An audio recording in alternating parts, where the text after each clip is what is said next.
ऐ खलील थियो को कलीम लेकिन हड़ई हबीब न थींदा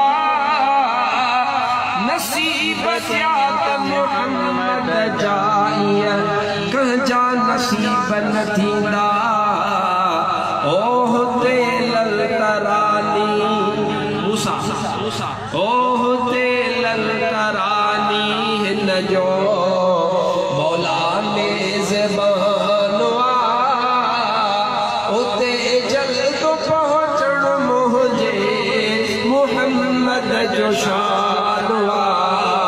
आए किथे मुल्क मदनिया जो किथे ला मकानवा जो उते जल्द पहुंचण मुझे मुहम्मद जो शानवा आए किथे मुल्क मदनिया जो किथे ला मकानवा उते जल्द पहुंचण मुझे मुहम्मद जो शानवा आए किथे मुल्क मदनिया जो सुभान अल्लाह जोर सां सुभान अल्लाह हाणे महबूब जो सहरो अची वियो आहे त ॻाए छॾियो सुभान अल्लाह देशो बनूरी वेसो बनूरी जिब्राइल पाक बनूरी है जन्नत बनूरी घोट बनूरी आयो बुराक बनूरी है देशो बनूरी वेसो बनूरी जिब्राइल पाक बनूरी जन्नत बनूरी घोट बनूरी आयो बुराक बनूरी है जेके नूर हूंदा तन जो मुला सड़े सड़े सड़े सड़ी तबाह थी वञे कोयलो थी वञे महबूब मदीने वारो नूर नाला नूर है जेके नूर हूंदा तन जो निरालो जहानवा उते जल्द पहुंचण मुझे मुहम्मद जो शानवा है किथे मुल्क मदनिया जो किथे ला मकानवा उते जल्द पहुंचण मुझे मुहम्मद जो शानवा है किथे मुल्क मदनिया जो सुभान अल्लाह मां नालो खणा थो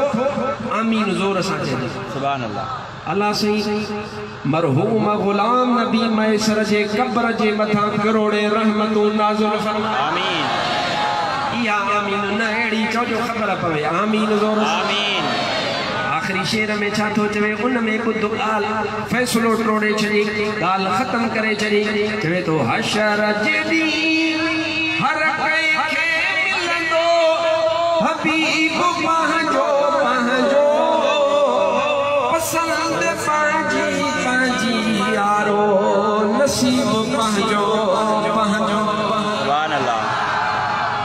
वाह वाह केॾा लफ़्ज़ सादड़ा आहिनि पर वॾी माना वारा लफ़्ज़ आहिनि केॾी भली ॻाल्हि थो करे तव्हां बि कॾहिं हलंदा हो रोडनि रस्तनि ते तव्हां ॾिसंदा आहियो त तव्हांजे साम्हूं इहे जेके ट्रैक्टर ट्रालियूं हलंदा आहिनि इन्हनि ट्रालियुनि जे पोयों के ॻाल्हियूं लिखियल हूंदियूं आहिनि उन्हनि में इहो जुमिलो अक्सर लिखियल हूंदो आहे पसंद अपनी अपनी नसीब अपना अपना मां चवां थो त मुंहिंजो आवाज़ ॿुधण वारा सुन्नी यादि रखजांइ ऐं जेको सुन्नी नाहे मुंहिंजो आवाज़ ॿुधे थो उहो बि यादि रखजांइ तोखे पंहिंजे नसीब ऐं असांजे नसीब जी ख़बर हिते पवे न पवे माशर जे मैदान में ज़रूर ख़बर पवे अशर जे ॾींहुं कंहिंखे मिलंदो हबीब पंहिंजो पंहिंजो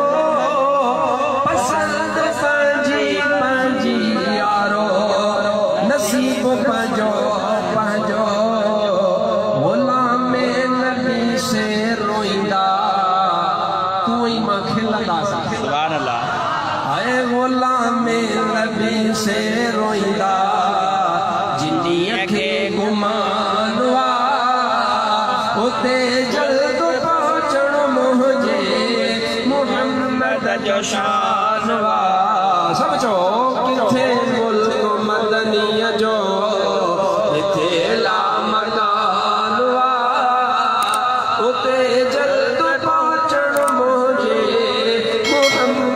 जो शान